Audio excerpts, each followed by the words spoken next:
ॐ शुक्लाम्बरधरं विष्णुं शशिवर्णं चतुर्भुजं प्रसन्नवदनं ध्यायेत् सर्वविघ्नोपशान्तये.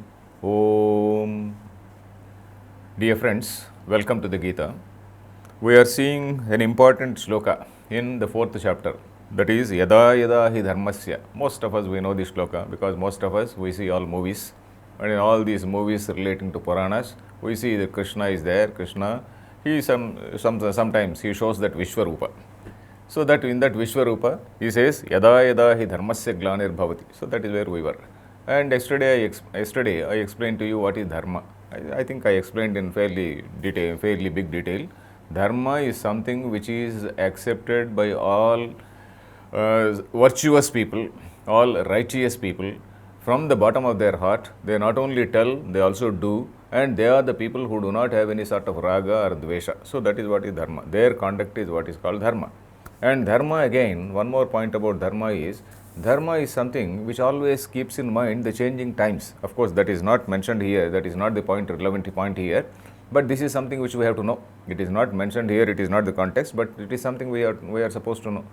Dharma is something which has to keep in mind the changing times also, the changing situations. At one point of time, what was dharma may not be dharma now.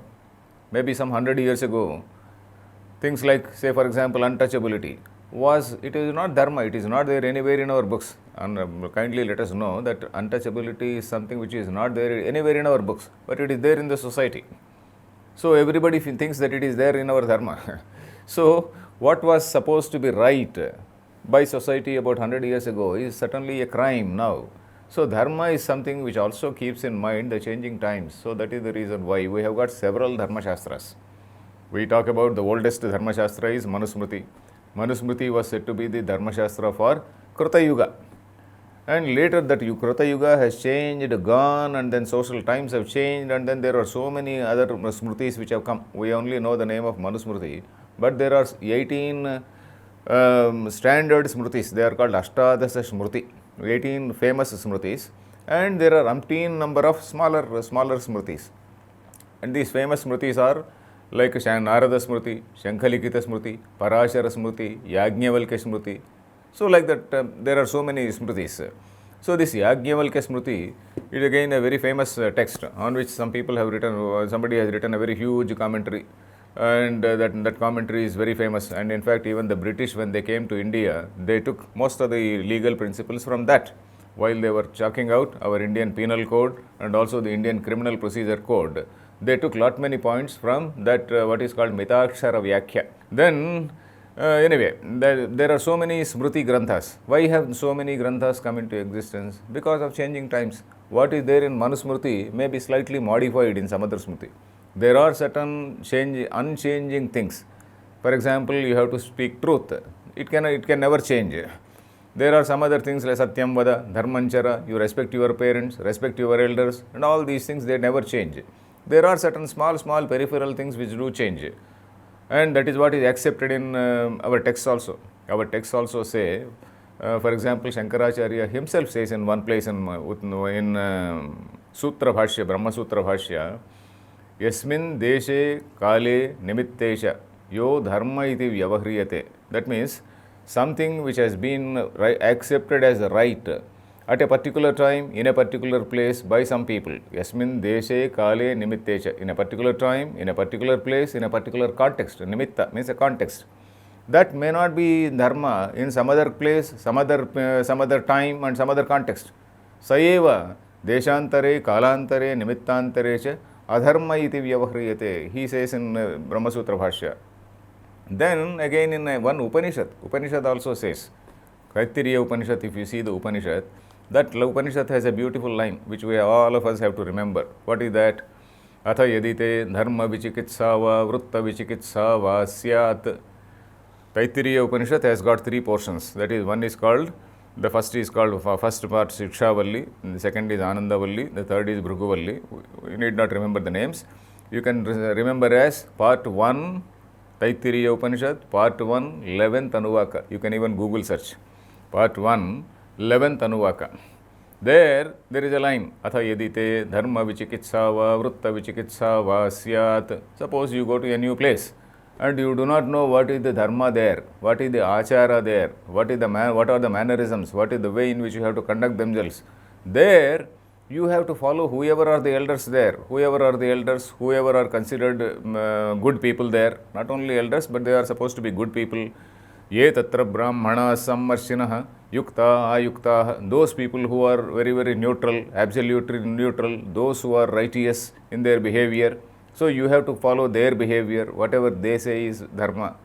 So that means desha, dharma, a particular place, there is a dharma. If you go to some other place and some other time, that may not be the dharma.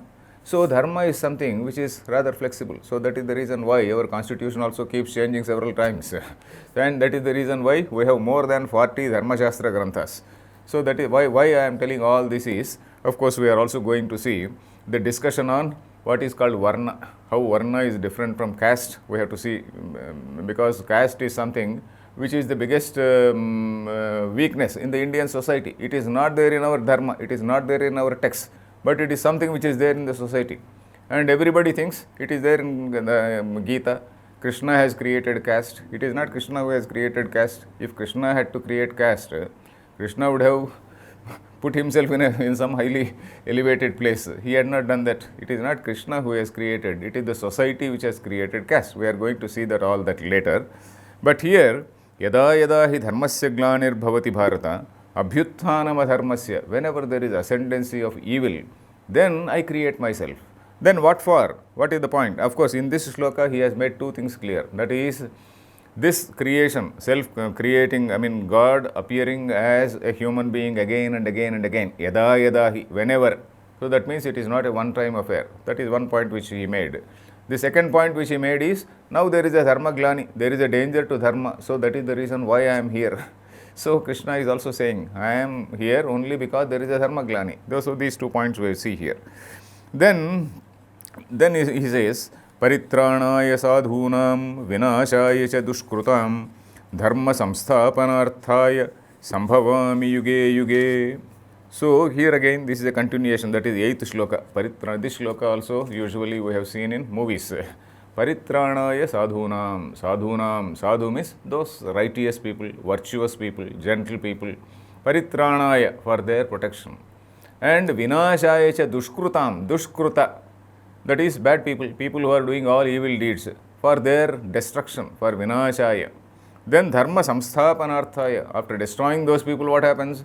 You are restoring dharma. Dharma samsthapana. That is, you are restoring dharma. For that, sambhavami yuge yuge. Yuge yuge means in every yuga. In every yuga means in every time, in every period of time, whenever needed.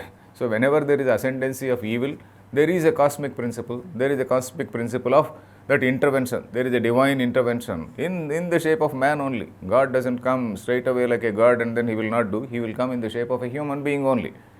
So if we see now we have to understand what is called avatara. We know that there is what is called avatara. We are familiar with what are called dashavataras.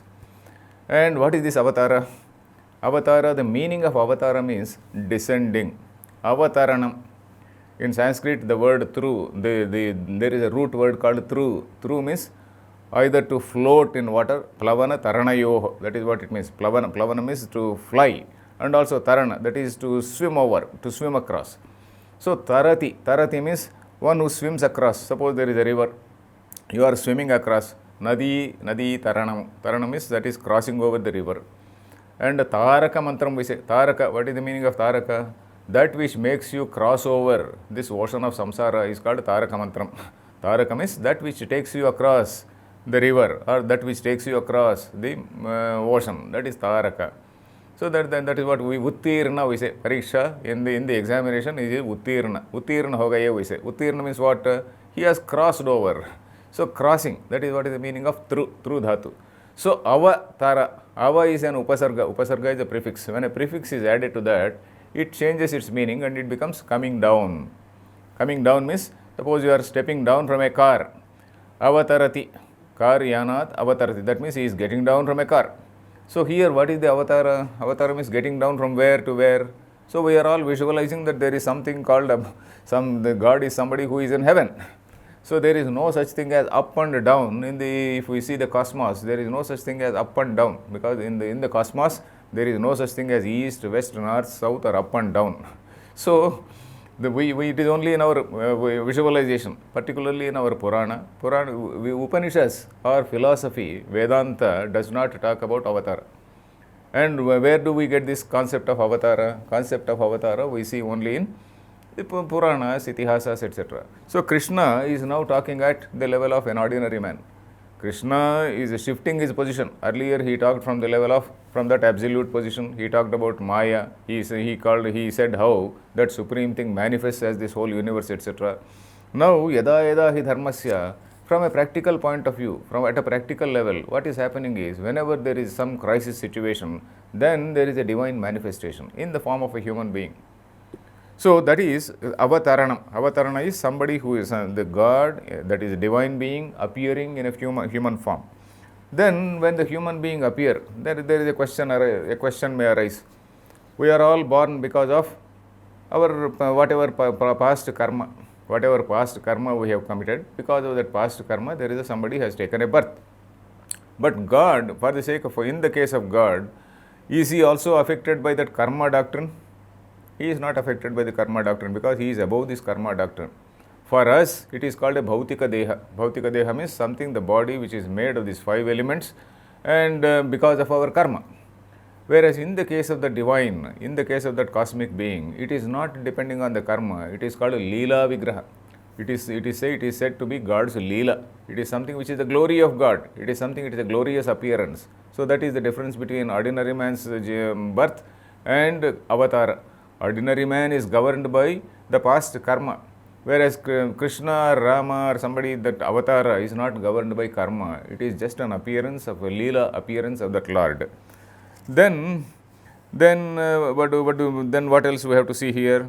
That cosmic being only takes a name and form, and then he appears as a human being. We know that there are what are called 10 avatars, Dasha avatars, and this Dasha avatars also, when did they start actually? We are not very sure, because in the Upanishads you don't find an account of Dasha avatars. In, for example, Bhagavatam, if you see Bhagavatam, in the Bhagavatam, there are more than 20-25 avatars. I don't exactly remember the number.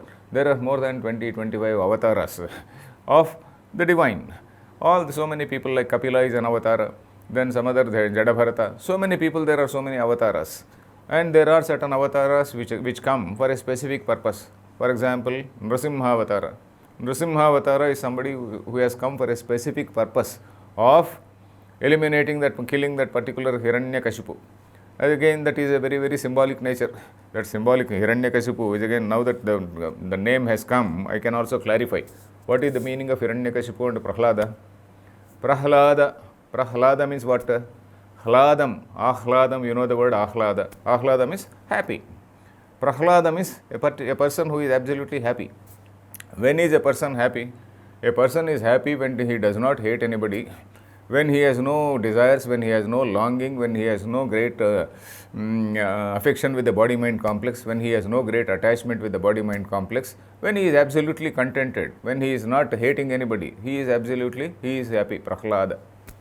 And what is Hiranyakashipu? Hiranya means gold. Kashipu means something like a pillow or some mattress. In that mattress, he keeps on pushing money, he keeps on pushing gold. That means he is a person who is having that tendency to accumulate, who has got the tendency to torture, squeeze and accumulate.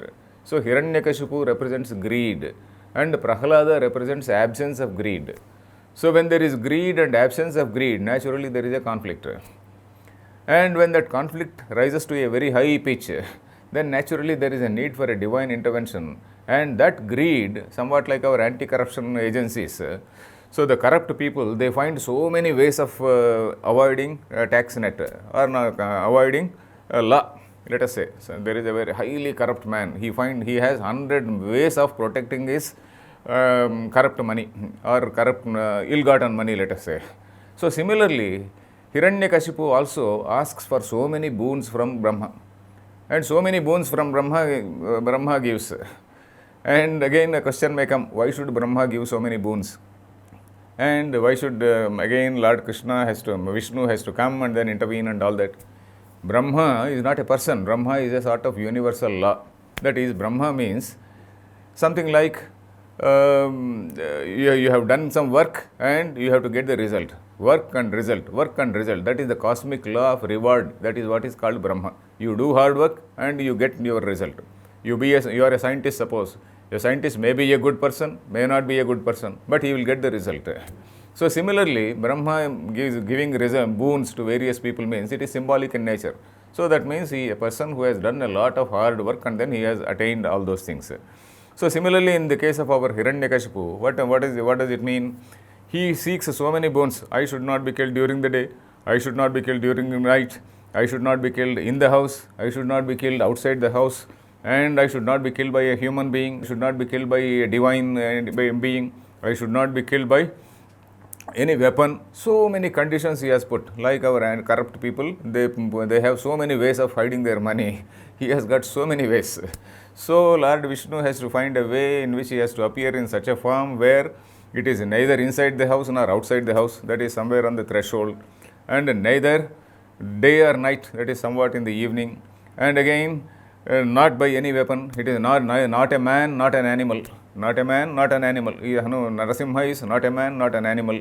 And again not by weapon. So he had to tear him off with his talons and with his nails, sharp nails. So the God also has to fulfill so many conditions, and then he has to put an end to that corruption. So Hiranyakasipu is the person who symbolizes corruption. So imagine any highly corrupt person in our society. So you can put that Hiranyakasipu there. So they have got such evil genius. So Prahlada is a man who has absolutely nothing like that, and then he is absolutely happy.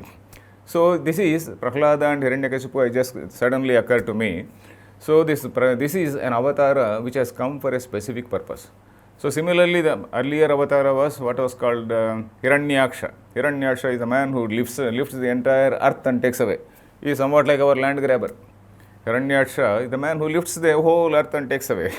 Then God has to take another form, that Varaha form, and then he has to go and then take it out, dig it out, and then take him, and then he has to finish him off. So basically, he is a person who is a land grabber, and the other man is a highly corrupt man. So this is the symbolism in all the avatars. So that Hiranyaksha, that Varaha avatara is again a specific purpose, for a specific purpose. Nrsimha avatara for a specific purpose. And then what are the other avatars? Rama and Krishna. Rama and Krishna, they are called the full avatars, Sampurna avatara. That is, the person is born right from his birth till the death. The entire story has been chronicled. So that is Sampurna avatara, or Purna avatara it is called. Purna avatara, Rama and Krishna. And of course, recently, I am not sure when even Buddha was included as avatara. And Buddha is again an avatara. I am not exactly sure about this. Then now of course people say, okay, Ramakrishna Paramahamsa is an avatar, Vivekananda is an avatar. We can say that, accept it, because they may not be there in the 10 things, but they are the people who restored order. When there is a deep crisis in, say, theology, for example, when there is a deep crisis in dharma, so these are the people who again who again woke up the people, who again woke up all the people, woke up all the intellectuals. So that way. And this happens anywhere in any other country also. For example, somebody like, say for example, Martin Luther King, who was a person who fought for the sake of blacks in America. He is somewhat like this. He is somewhat like a divine intervention only. And prior to him, that Abraham Lincoln who got killed, he is also somewhat like that divine intervention only. Because that at that particular point of time, it was a highly needed social reform. And similarly, the Martin Luther King, it was a highly needed social reform. We should know that even till up to 1960s, 70s, the blacks in America did not even have voting rights. That is something which is somewhat surprising. Whereas in India, we had voting rights for every villager, for every tribal, uneducated person also. We had the voting rights right from day one, that is 1947. Whereas they did not have voting rights. So anyway, this is deviation. But still, avatara is some specific or glorious manifestation of the divine when there is a crisis of dharma in any society. So that can happen anytime in any form. So that is what is, broadly speaking, the nature of avatara. And this avatara, paritranaya sadhunam vinashaya cha dushkrutam. And this is something which happens again, yuge, again and again, it can happen. Krishna is also saying, Janma karma cha me divyam, divyam evam yo vetti tatvatah, tyaktva deham punarjanma naiti mameti sorjuna. Janma karma cha me divyam. So that is the 9th shloka which I am reading. So a person who understands this nature, a person who understands my nature, that is, the nature is, we found that supreme, at the highest level, there are 2 levels we found. That is, one is that supreme reality which has no connection with anything, and that supreme reality appearing as some cosmic being, and that cosmic being controlling the whole universe. So this is, and that cosmic being appearing whenever there is some sort of crisis to dharma. So this is the structure, basic structure we saw. And avatara is something which is not mentioned in the Vedanta, it is something which is mentioned in the Puranas. So this is up to this point, let us remember. We will continue tomorrow. Harihi Om Tat Sat.